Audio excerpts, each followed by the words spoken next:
really interesting fact in terms of how this all came to be. Like, there's a book I read. I think the author's name was Shane Bauer. It's called American Prison, and it Mhm. just states very starkly, when slavery ended, a lot of industries took a huge hit because their labor infrastructure was shattered. So as a result, they had to take a look at the new laws, and the new laws said you can only enslave people, you can only incarcerate people, and have them do free labor if they're guilty of a crime. So who was the Yeah.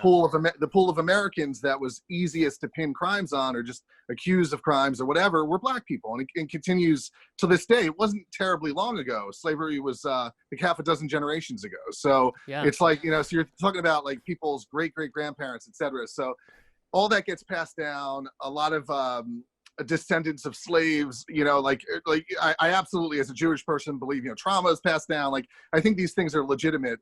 And the problem is, like, since before you and I were born, like, and I was born before you, I was born in 1978.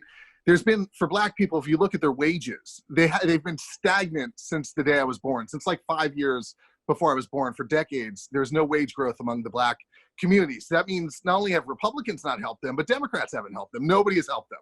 No Yeah. policy, no like policy craft or any kind of solution, to the extent that you're even trying or pushing solutions. As you know, being in government, there's huge trial and error when you do politic and you regulate. Most of the time it's going to be bureaucratic inefficiency, but I'm on the left because I think it's worth trying. So I mean, but we have not given any alleviation to them. So when you say they're angry, it is rightfully so. It is rightfully so. I Mhm. mean, the way they have to live in this country, it's like an inhospitable environment. So and you really can only to a limited degree understand their anger if you're not in their community. And I'm right flush up against the community. It's in my home, but still there are certain things, as a white guy, despite the fact that I'm Jewish, I'm white, I've always identified as white. There are still certain things that, as a white guy, a straight guy, a male, that are going to come more readily and easily. And I think there's been so much painful, ascendant, very like haphazard consciousness around this for the past 6 years or so in America, and we're just dealing with the growing pains, which are extraordinary. One thing that always kind of bugs me is a lot of people are saying like, "Oh, well, black neighborhoods have more crime." And they don't understand. Yeah, it's because they're over policed.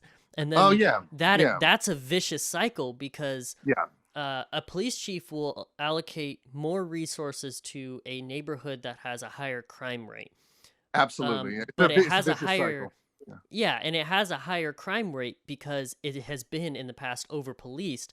And Mm-hmm. other neighborhoods have the exact same actual crime rate, but the thing is Right, there's less resources in those neighborhoods to actually catch those people and right. report the crimes, and they're Mm-hmm. all in certain neighborhoods that need more resources. Right, and right. and then that actually starts a cycle that affects people in general, and then it gets to a point where there are certain communities that actually realistically do have a higher crime rate because that's the situation they're put into. And it's a whole, in one of my Mm-hmm. sociology classes I learned all about this. Mm-hmm. And it's kind of amazing how we are a product of what we build, and how past generations have done things. And it's just insane because then you realize like a lot of the way things are right now didn't have to be this way, but they Mm-hmm. Oh, that's are interesting. because Yeah. of human decisions.